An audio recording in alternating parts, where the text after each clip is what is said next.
Good morning, good afternoon, good evening, good whatever time of day it is, wherever you are right now. Thank you for tuning in to the Conversations with Dr. Don show. The show is produced and broadcast from the Portland, Oregon area. And for your first-time viewers, Conversations with Dr. Don is an ongoing series of 1-hour standalone talk shows where I interview interesting people, like most of you out there, about who they are as unique, one-of-a-kind individuals and about whatever it is we have decided to talk about. And we'll be talking about what's important on December 10, 2018. What's important? And my guest this evening is Dan Meek. And you know who I am, of course. Dr. Don. How you doing? All right. Are you nervous? No. How come you never say you're nervous? You're about 15 times you've been on this show through the years, and you're never nervous. Well, why? Well, because I'm comfortable with the millions of viewers that you have, and you know. Oh my God, is it going to be that way? Kumbaya. Yeah, so it's good to have you on again because the stuff you talk about is so critically important for ordinary citizens, I think, and for having the system work, this American system of justice work in a way where it's beneficial to all of us across the board, and not just for the super rich and the people who have a lot of money like you. Like me? Jeez. So, I think we said what's important probably nowadays, as much as anything, is the political process, restoring government by the people instead of by the ruling elite. True. That's what I spent a lot of time working on. A lot of time working where? In Oregon. Mm-hmm. Oregon has a uniquely bad system of political campaign finance. There was a large study done by the Center for Public Integrity, which is a national organization in conjunction with Public Radio International and other international groups, 3 years ago. And they concluded that Oregon's system of controlling political financing for the purpose of avoiding or preventing corruption was actually the second worst in the United States. The only state with a worse system was Mississippi. Well, we better hold off on that for the second half of the interview because we want the people to know a little about you personally. Okay. Like that. You ready for that? Okay, and you've answered these questions before because... Many years ago. And we'll see if you're lying when people play your most recent interview. I'll have all new answers. Okay, if I ask your best friend, who is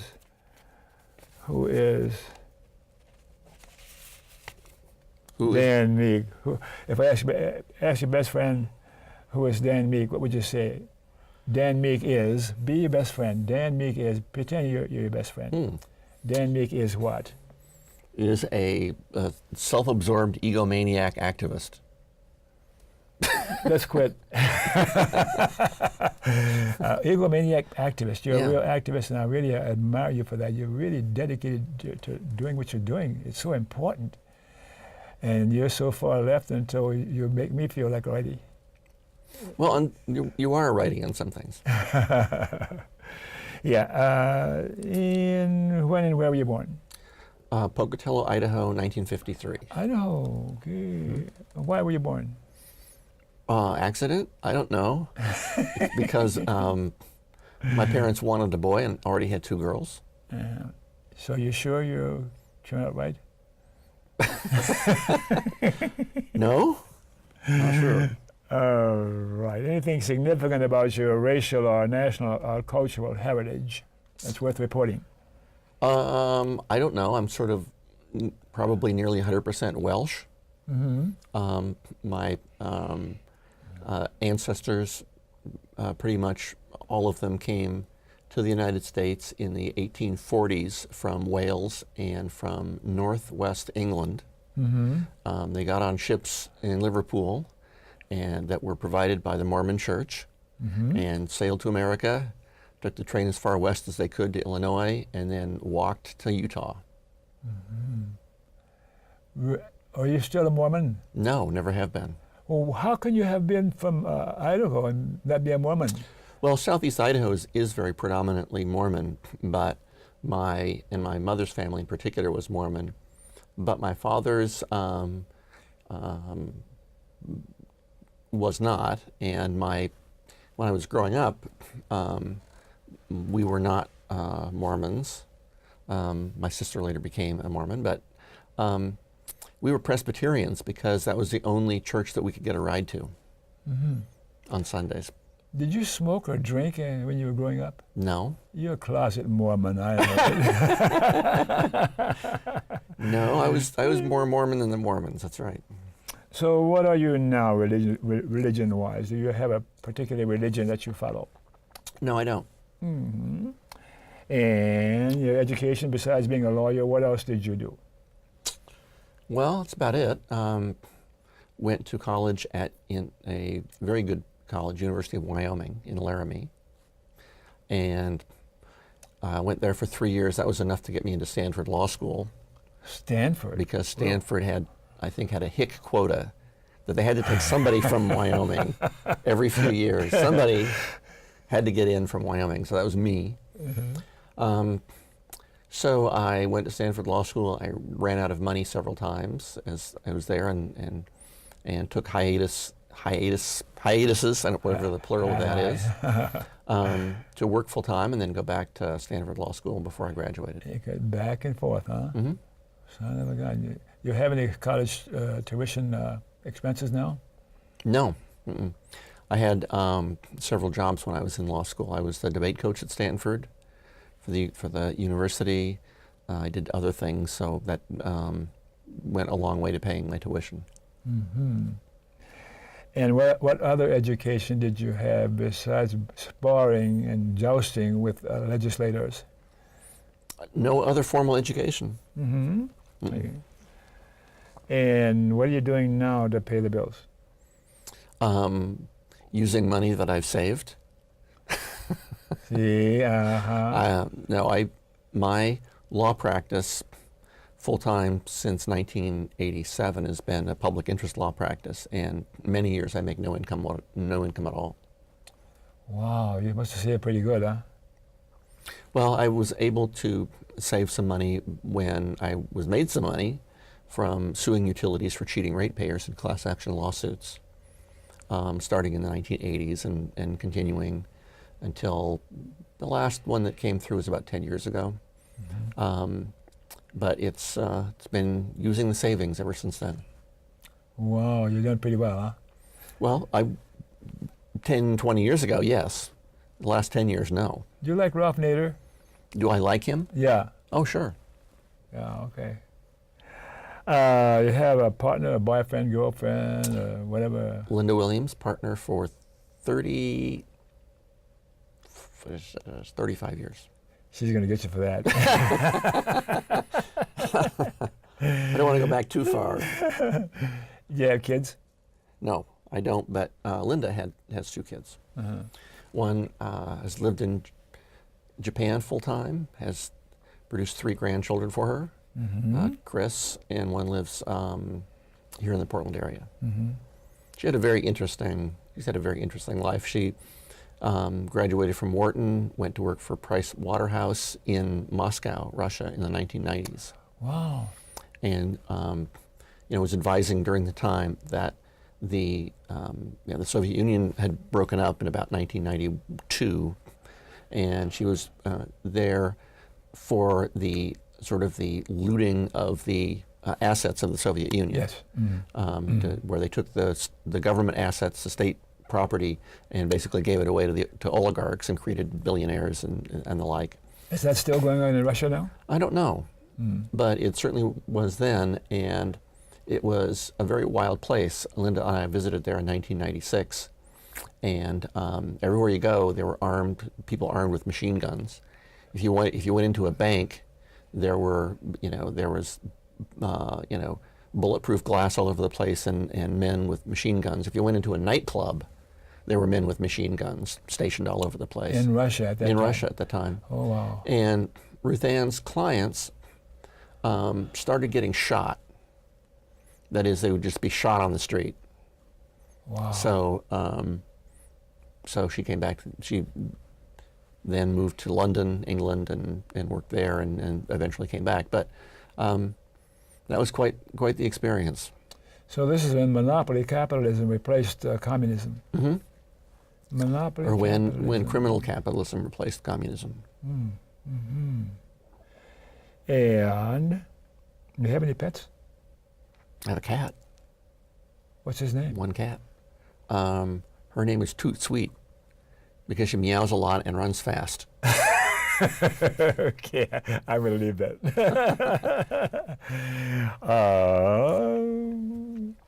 Any memberships in political, social, or civic organizations that come to mind that viewers may be interested in knowing about you? I'm a member of the Independent Party of Oregon. I'm one of the co-chairs of the Independent Party, which began in Oregon in 2007. I'm the legal representative of the Progressive Party of Oregon, which Yeah, I'm a member. which began as the Peace Party in 2008 and became the Progressive Party in, I think, 2009 or 10. Those are my main membership. Political stuff entities. for the most part, huh? Oh yes, yes. When are you going to become a Trumpite? Oh, I'm a Trumpite now. Love him. You can't even keep a straight face with that one. I think he's actually a secret agent bent on destroying the Republican Party. Not just the Republican Party. At the rate he's going, he's got about 2 more steps before he achieves full Sieg-Heil capitalism. I mean, fascism, rather. Right. I don't know if he's just playing a role or if he is authentically what he seems to be. Yeah, is he,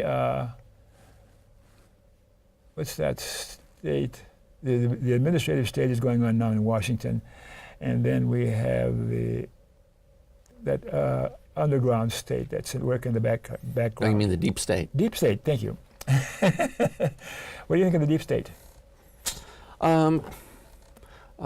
Well, if you meet by sort of a government apparatus to control people, keep tabs on them, and make sure that nobody gets out of line, I think it's there. Mm-hmm. I think it's a CIA, Defense Intelligence Agency, etc., which were to some extent revealed by the Frank Church hearings back, Senator from Idaho, Mm-hmm. Frank Church hearings back in the 1970s. But yeah, sure, it's there. So do you think that Trump and his administration are part of the deep state? Yes, absolutely. Oh my gosh. Sure.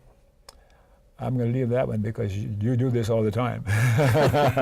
Interesting, yeah. Okay. Persons from the past or alive today that you look up to or admired. Anybody comes to mind? Political or human beings or whatever? Sure. Many of the civil rights leaders, but of course, many of them are not alive anymore, like Bayard Rustin, and I think Diane Nash might still be alive. Mm-hmm. And of course, John Lewis. I met John Lewis in 1987. Mm-hmm. I was leaving a job as the staff director of a congressional subcommittee back in Washington, D.C. Yeah. And he had just been elected for the first time to Congress. And so he was moving into the office next door to mine. Mm-hmm. And when a new congressperson moves into an office, they have to scrounge for furniture. No kidding. They have to go out and, just find furniture in the hallways and in storage rooms and steal it. And so I gave him my furniture. Moved all of my furniture and bookshelves and desks and stuff into his office in January of 1987. Walking Against the Wind. Did you read that? No. It's a great life history of his. Ah. Walking Against the Wind. Yeah. Who else? Well, Ralph Nader, of course. Mm-hmm. How about worldwide? Gandhi, Mandela, any of those characters? I don't know. I certainly admire them, but I don't know that much about them. But I would say that Ralph Nader is a worldwide character. And he's been going on forever and ever, huh? Well, he first came to prominence in about 1964. So that's only 54 years ago. You're pretty good at math, too, aren't you? Well, addition anyway. Yeah. Any others? No, nobody else in the entire world. Couple more questions. In the whole wide world. No. Jimmy Carter was pretty good, I'd say. I noticed that several commentators during the George H.W. Bush, funeral festivities keep saying that, oh, George H.W. Bush, the last of the great generation of presidents. And what about Jimmy Carter? Yeah. He was in the military in World War II. He was at the Naval Academy. He wasn't out on a ship, but he was in the military in World War II. Yeah, and they sang goodbye to H.W. And for days on end, all they were saying was just beautiful, powerful stuff about him. And Amy Goodman was the only person in Democracy Now! Who had extensive reporting of the reality of what H.W. was about. Yes. Iran-Contra and the whole enchilada. And other misadventures in Central America and South America. And of course the Willie Horton ad, the vicious, racist campaign that he ran against Michael Dukakis in 1988. Yep, the conventional media doesn't mention that. When are you going to run for the presidency? Never. I'm too old already. Well, why don't you go in and be one of Trump's apparatchiks in his government? He needs some replacements. Yeah, I could do that. I'm available for that. Yeah, so, okay. Do you listen to or view alternative media? Well, you mentioned Amy Goodman. I watch that show sometimes. MSNBC? Sometimes, not a lot. I generally, I guess I get my news from Google Alerts. I've got 40 or 50 Google Alerts set up for various topics. And so news comes to me in that way from a large number of different sources. And fairly objective. You can get through the networks and those big corporations with CNN. They do some screening, I think. Yeah, and what I read is mostly from newspapers and written publications. What's I read the New Yorker. That's funny. yeah. What's right with America nowadays? Wow, that's hard to say. I'm going to ask you what's wrong with America. A lot. What's right is maybe most people still care about what's wrong. But but there isn't a lot right. Yeah. Okay. What thought or memory makes you smile on occasion, just out of the blue or something? Watching the Dr. Don show. I'm leaving. I don't know. You gotta get a new host here. I don't know what makes riding a recumbent bicycle, that makes me smile, I guess. Do you do that now? Yeah. I've ridden across several countries like Vietnam, Laos, Thailand, China, India. So that's my entertainment. Wow. And you still do that? Not in the last 10 years. I've gotten too busy working on campaign finance reform in Oregon. I'm not kidding. We need to clone more of you. Or I need to take a vacation. All right, so let's take a break here, and then we'll go into the main part of the show, okay?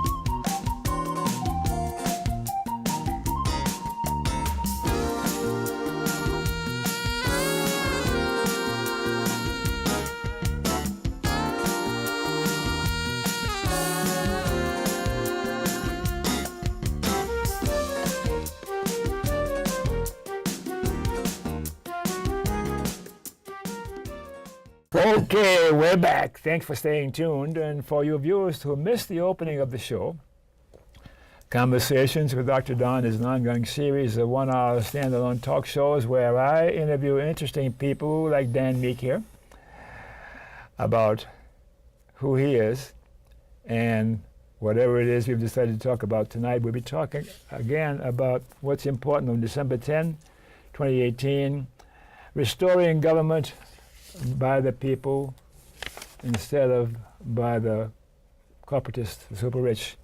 You got a name for them? The super rich, I'd call them the big money boys. Big money boys.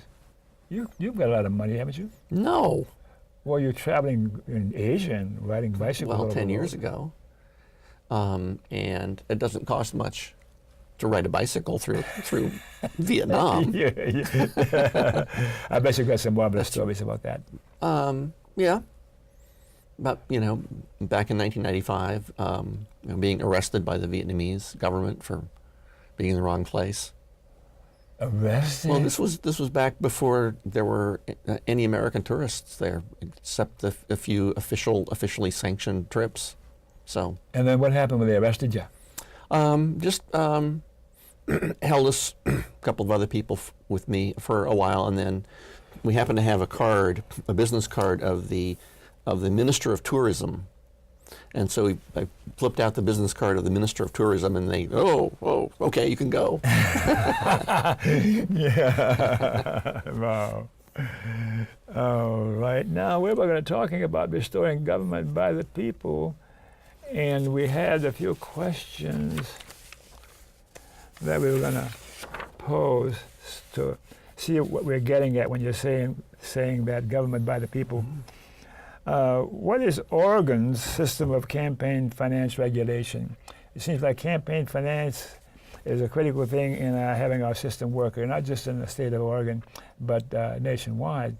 Mm-hmm. So campaign finance is pretty important, right?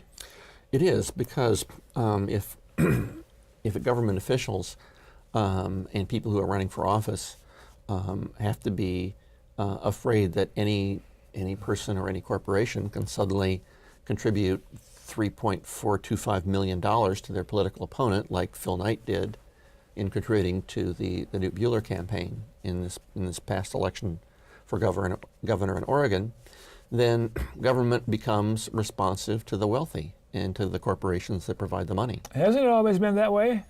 No, it hasn't. In Oregon, for example, the amount of money that politicians take in and spend on their campaigns has increased generally at all levels, state and local, about a factor of 10 over the past 20 years. That it's 10 times more. And in some cases, like in elections for governor, it's increased by a factor of 20 over the last 20 years. Why is that? Because Oregon doesn't have limits on campaign contributions. It's one of only 5 states without limits on a state level. Of only 5, huh? Right, and the others are, it's easy to remember them because just think of Villanova University, okay? NOVA, Nebraska, Oregon, Virginia, Alabama, and U for university. There you go. Nova U are the 5 states with no campaign contribution limits. But now, Portland does have campaign contribution limits. The voters in Portland just a month ago. Just in Portland, but not Oregon. Just in Portland and also in Multnomah County. Because they also enacted limits in 2016. But and Portland is in Multnomah County. Right. In 2018, the voters in Portland, by an 87% yes vote, enacted an amendment to the Portland City Charter that prohibits all contributions in races for Portland City office, that's mayor, city council, or city auditor, prohibits all contributions by corporations and other entities. It limits individual contributions to $500, and it requires that every political ad identify the 5 largest true original sources of funds for the campaign. Isn't Portland a left-wing city? Yes, it is. And the rest of Oregon is right-wing? Well, not the entire rest. A very similar measure was a Multnomah County Charter amendment that passed by 89% of the vote in 2016. Mm-hmm. And so we have these limits in place in both Portland and Multnomah County. And the Portland limits, of course, the first election, the Portland limits first election cycle for which they'll be in place will be 2020. And you think it's going to make a difference? Yeah, I think so. The limits on the Multnomah County side went into effect in the 2018 election, and the candidates complied with them. And of course, there weren't a lot of contested races in Multnomah County for county commission, county auditor, county sheriff, and those are the offices and district attorney. Those are the offices at the county level that are elected. But what Oregon really needs is limits on the state level, because that's where the real power in Oregon government lies. In fact, when cities or counties try to do things that corporations don't like, the corporations go to the state legislature and have the state legislature enact laws that are called preemption laws. Mm-hmm. For example, Oregon has a state law that says that no city or local government can adopt rent control. Oregon has a state law that says no local government can restrict the use of genetically modified organisms for growing crops. So when cities try to do things that the corporations don't like, they get the law changed at the state level, which prevents the cities and counties and other local governments from being able to do anything about it. Sounds like what's going on now with the federal government, huh? Well, the federal government also does this. That is, the business interests go to the federal government and have Congress pass laws that preempt what the states can do and what local governments can do. Well, then what can the citizenry do? Well, we can enact campaign finance reform on the state level. Oregon, as I mentioned before, is ranked 49th in terms of having any kind of effective campaign finance regulation. The only state that is worse than Oregon, according to the Center for Public Integrity, is Mississippi. And Mississippi? Yeah. We're better than Mississippi. Okay. But we're not as good as any other state when it comes to controlling money in campaigns in order to prevent corruption. Is that going to improve as time goes by? Well, it will improve if we take action to make it improve. But right now, for example, Oregon is a very serious outlier. Just take the case of Michael Cohen, for example, who pleaded guilty this year to the felony of making a contribution to the presidential campaign of Donald Trump that was larger than allowed by federal law. Federal law only allowed a $2,700 contribution, but Michael Cohen contributed $130,000 in the form of his payment to Stormy Daniels to keep her silent before the 2016 election. So he pled guilty to a federal law felony of making an excessive campaign contribution. This felony is punishable by a fine of up to $250,000 and several years of jail time. And now, of course, you've seen the sentencing recommendations, and he'll be sentenced soon to probably some amount of jail time. But if Michael Cohen had done that in Oregon, in an Oregon state or local campaign, and paid off a porn star to keep silent about an affair with an Oregon candidate, that would be perfectly legal. That's hard to believe. No, it is perfectly legal. You might remember the U.S. House Majority Leader, Tom DeLay, back in 2006. He was indicted in Texas and later convicted for channeling $190,000 of corporate money into the campaigns of candidates for the Texas legislature. And of course that was illegal in Texas, but it's perfectly legal in Oregon. That's done all the time. And he would be hailed in Oregon as an astute political operative, but the $190,000 that he channeled wouldn't even be noticed in Oregon because it's so small. The amount of money spent in Oregon campaigns per capita, according to a study done by the Oregonian a couple of years ago, is the highest of any state in America except New Jersey.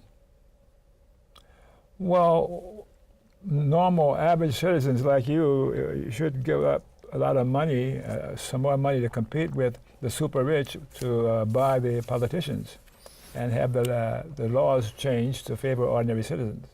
Well, that should be done, but it isn't being done in Oregon, and it's never been done by the Oregon legislature. The voters of Oregon did enact limits on campaign contributions in 1906 by initiative, and those are in effect for 67 years until the Oregon legislature repealed them in 1973. Wow. you have some kind of speaker or something that you're listening to, because these numbers you click off and the years are like that. Your memory is phenomenal.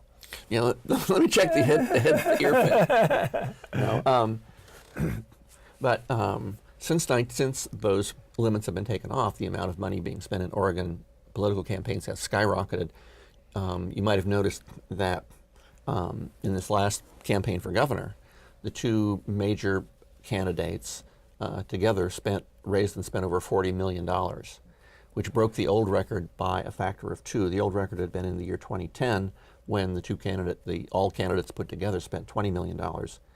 The amount spent this year was 20 times greater than was spent in 1998, just 20 years ago.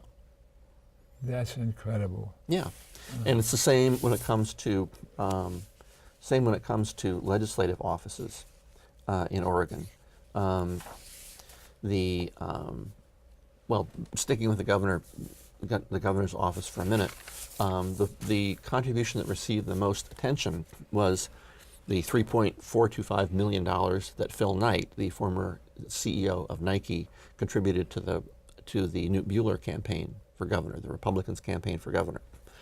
But that barely beat the amount that the Republican Governors Association contributed, which was $3.36 million, and several individuals, mainly executives from timber companies, contributed as much as $350,000 each. I have a whole list of these that will be shown on the screen, and this page is one of only 4 pages of similar contributions in the hundreds of thousands of dollar range from Oregon individuals and corporations all over the country to the Republican candidate. But the Democratic candidate, Kate Brown, also took huge contributions. She took over $2 million from the Democratic Governors Association, which gets its money primarily from corporations. Kate Brown? Yes, corporations, unions, and wealthy persons. She received $750,000 from Everytown for Gun Safety, which is an organization that is funded primarily by Michael Bloomberg.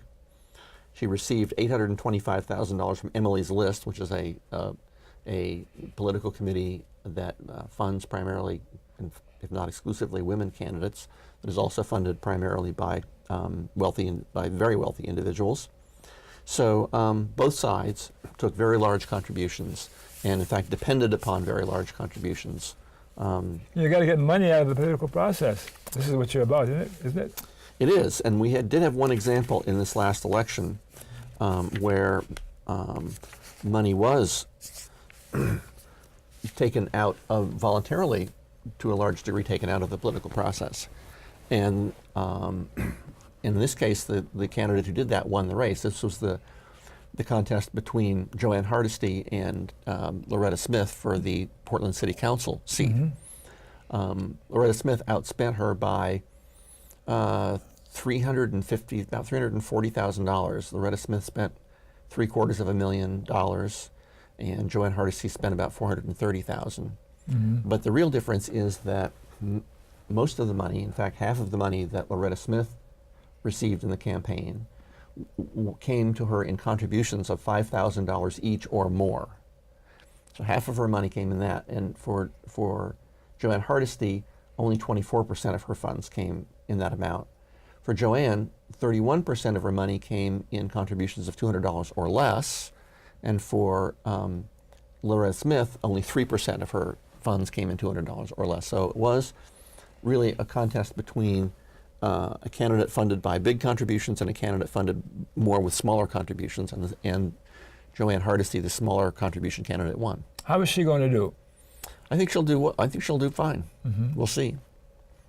But she's been an elected official before. She was a member of the Oregon legislature for several terms, and so she knows what she's doing. Mm-hmm.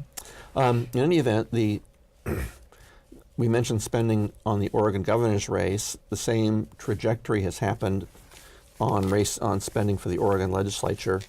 We're now it's increased by a factor of 10 over the past 20 years, and now it takes, for a contested race, that is where you've got two candidates in the general election, two major party candidates in the general election, the average spending by the top 10 candidates for the Oregon House of Representatives in the 2016 election cycle.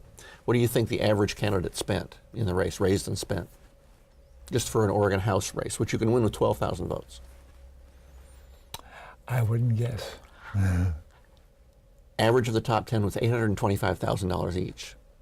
Oh, man. So they're spending huge amounts of money, and of course become dependent upon the corporations and the unions and the wealthy people and the timber company executives, et cetera, who fund the campaigns in Oregon.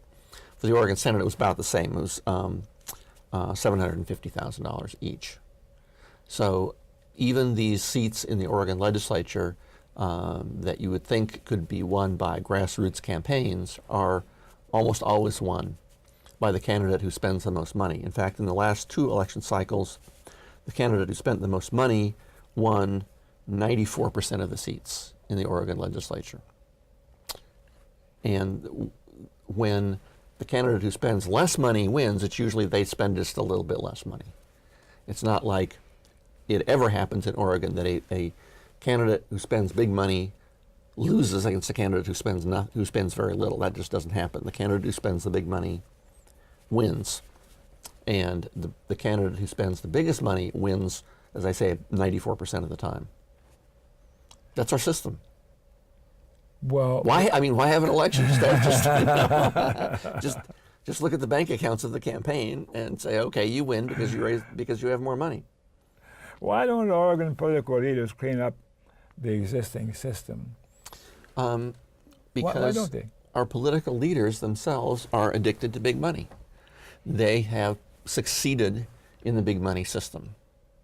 Mm-hmm. They have developed, relationships and communication with the big corporations, the big unions, the wealthy individuals, in order to raise the big money and spend it. Of course, on the governor's race, the vast majority of the money was spent on 30-second TV ads, which are remarkably uninformative and often very misleading. Yes. And that's now the case even for contested races in the Oregon legislature. Most of that money is also spent on TV ads. And the second biggest expense is giant postcards, giant slick postcards that are sent to voters. But why would you expect people and politicians who've succeeded in the existing system by spending big money and winning 94% of the time, why would they want to reform the system? Why would they want to give why would they want to give other people a shot at defeating them and taking away their power? It's kind of a catch-22 situation.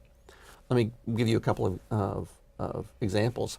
The voters in Massachusetts back in 1997, passed an initiative to provide for public funding of campaigns in Massachusetts and to have very low limits on private contributions to politicians.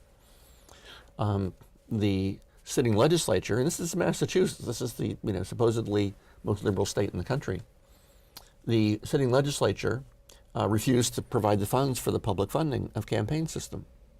So the people sued the legislature in court, and the Massachusetts Supreme Court ordered the Massachusetts legislature to sell the cars in its carpool in order to fund the campaign system. I'm not kidding.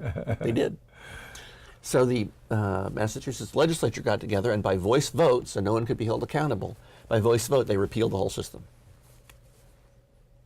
Now, the same thing happened in Missouri in, I think it was, got it here somewhere, but it was in about 2003, the Missouri legislature repealed the limits that had been adopted by initiative, eliminated them. Same thing in South Dakota just 2 years ago in 2016. The voters enacted limits on campaign contributions and established a public funding system. And within 6 weeks of the election, the South Dakota legislature went into emergency session and repealed the whole thing. Well, there's just no fairness at all in this, huh? Right. So what we need to do is establish a system where the people can set limits on campaign contributions and require that campaign ads identify their top funders. Yes. And do it in a way that the Oregon legislature can't repeal it. And so what we're on the streets on now is Initiative Petition 1 for 2020. It's a very simple amendment that just says that Oregon laws consistent with the freedom of speech guarantee of the United States Constitution may regulate contributions and expenditures to influence the outcome of any election, provided that such laws are adopted or amended by an elected legislative body by a 3/4 vote of each chamber or by initiative. So that says that if you adopt limits by initiative, like Oregon voters have on several occasions, the legislature can't change it except with a 3/4 vote of both House and Senate. Now, I'm sort of against that. I think they shouldn't be allowed to do anything, even if it's by a unanimous vote. But that was a compromise. So that's that's our initiative petition on the street. And this slide also indicates how you can get involved with the telephone number and the website address of honest-elections.com. We need to collect 149,000 valid signatures of Oregon voters by July of 2020.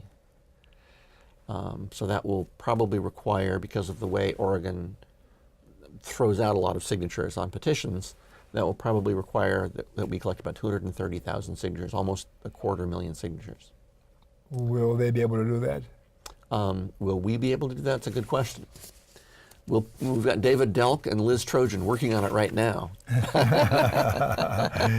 Let's see. Hero. I love David. Let's Beautiful see. Man. 165. And Liz. About 530 days to July.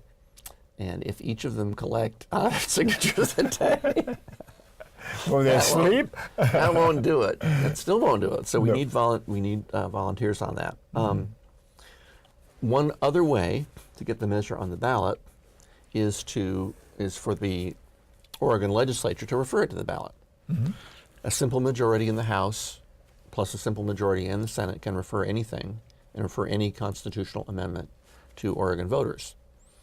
And what's happened in previous years is that in every session of the legislature, someone, or actually usually a lot of legislators, introduce a joint resolution to refer to voters a measure to amend the Oregon Constitution for limits on campaign contributions. Amend the Constitution? Whoa. So, but what happens to those bills, they're called joint resolutions, is that in most years, nothing at all happens. In some years, the bill gets a hearing before the House Rules Committee or the Senate Rules Committee, where the testimony is always overwhelmingly in favor. In Salem. The people are overwhelmingly in favor of this. The votes on our Portland and Multnomah County measures were between 87.4 and 88.6%. Yes. That's big.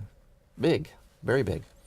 So they get sometimes a hearing in a committee, but then the Democratic caucus in the House or Senate never allows the committee even to vote it to the floor. Now, whose side are the Democratic caucus on? They are on the side of big money. They do not allow... Big money again. And how it works is that the co-sponsors of these bills are usually predominantly Democrats. Yeah. And so lots of Democrats signed into the bill. Yes, we want campaign finance reform. We want to refer the measure to voters. But then the leadership of the Democrats in the House and Senate don't allow the committee even to vote it to the floor. So there's never a vote in the floor, not even a vote in committee. So it allows the Democrats to claim that they're advocates for campaign finance reform, when in fact it is the Democratic Party that is not allowing it to occur. Now, over the past 30 years, we've had all Democratic governors in Oregon, and about 2/3 of the time, both the House and Senate have been in Democratic hands, sometimes overwhelmingly, like this coming session. There's 60% Democratic control in both the House and Senate. But they have never adopted limits on campaign contributions. They have never referred a constitutional amendment to voters on this subject. So the interesting thing is that on a local level, like the Multnomah County Democratic Party and Clackamas and Washington County Democratic parties, the Multnomah County Democratic Party endorsed both of our measures in Multnomah County and for Portland. Overwhelmingly, not a problem. So the local grassroots of the Democratic Party is in favor of campaign finance reform. This year, even the state party adopted platform positions for the constitutional amendment. Mm-hmm. But nevertheless, they're not in charge of the legislature. It's the Democratic caucuses in the legislature that are in charge, and they don't allow this to come to a vote. Now, maybe this year they will. I mean, in 2019, maybe they will. Kate Brown, because of Kate Brown's widely publicized commitment to get this done. She said that during the campaign. That was one of her absolute top priorities, is to amend the Oregon Constitution for campaign contribution limits. She put out a budget and policy document last week that says that her primary goal is to refer a constitutional amendment to the ballot so that voters in the future can approve the ability to impose campaign finance limitations in Oregon's elections, and to do other things along those lines in order to expose the big money that wealthy donors seek to hide. So that's her top priority. Will the legislature do anything? Probably not. She could make it happen herself if she would simply say that she's going to veto all bills until the Oregon legislature refers this measure to voters. If she was serious, she'd do that. So she's not serious? She has yet to show that she is serious. She's yet to show that her commitment is anything beyond rhetorical. Well, what is the citizenry going to do about that she's not serious? All that the citizenry can do at that point is collect the 230,000 signatures by the first week of July 2020.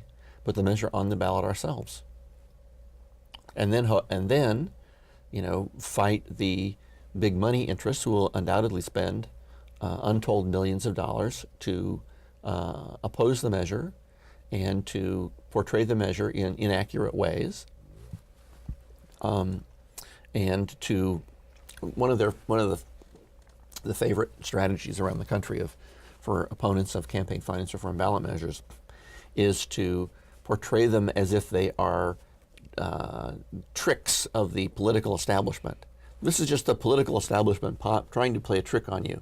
See, people are very upset with the political establishment, and anything that is anti-establishment is very popular. So the way the opponents defeat such measures is to say that this is not an anti-establishment measure. This is actually a trick. This is the establishment trying to trick you into doing something. Fake news? It's kind of like that. It's kind of like fake news. It's kind of like saying that this ballot measure is a fake ballot measure. It's really the politician's trick to trick you into something, so just vote no, or vote no on everything. But we have assembled. Don't you ever get tired of the kind of issues that you take on? No. No, I don't get tired. Before the show started, I was seeing the man from La Mancha, The Impossible Dream. Did it ever occur to you that that song reminds me of you right now, The Impossible Dream? I don't think it'll be impossible. It has been so far. Has been so far. How about the European nations that have a more democratic system than in terms of financing and money? Mm-hmm. They have democratic systems more approximate to what we ideal in America in our Constitution. Yes, they do, and they also have much shorter election cycles. Mm-hmm. They also have free TV time for candidates. Extensive free TV time for candidates. Sounds like socialism to me. Oh yeah, well, one of the things that also Oregon is very bad at is not only the lack of limits on contributions, which results in these tremendously huge, expensive races, but also the fact that Oregon doesn't have a real system for disclosing to voters who's paying for the ads. Oh, yeah, that's terribly important.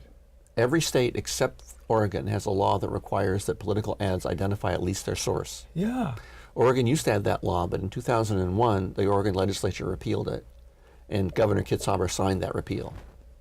Now, Oh, man. so in Oregon, all kinds of political ads, except those on TV and radio, those are controlled by federal law and the FCC. Yeah. So they have to identify where they're coming from. But all other kinds of political advertising in Oregon can be done totally anonymously without identifying where it's coming from. So part of our Portland and Multnomah County measures, and part of what we would do on the state level, is to require that political ads actually list the top funders of the campaign. This has been very effective in California. In 2014, the Chevron Corporation tried to take over the government of Richmond, California, a city of about 100,000 people. Chevron is a big refinery there, had a series of explosions and released toxic gas clouds that sent several hundred people to the hospital in 2012. So the Richmond City Council was debating an ordinance to require Chevron to at least notify the city when a toxic gas cloud was on the way, so they could tell people to stay inside and put a wet cloth around your face, right?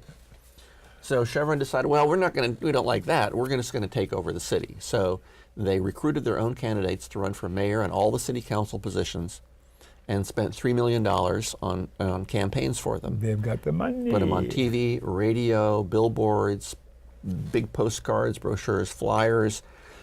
They were opposed by a slate of environmentalist candidates who had no money, obviously. Well, they didn't have that a little. But Chevron outspent those environmentalist candidates by a factor of 50 to 1. Oh, we've got 3 or 4 minutes left.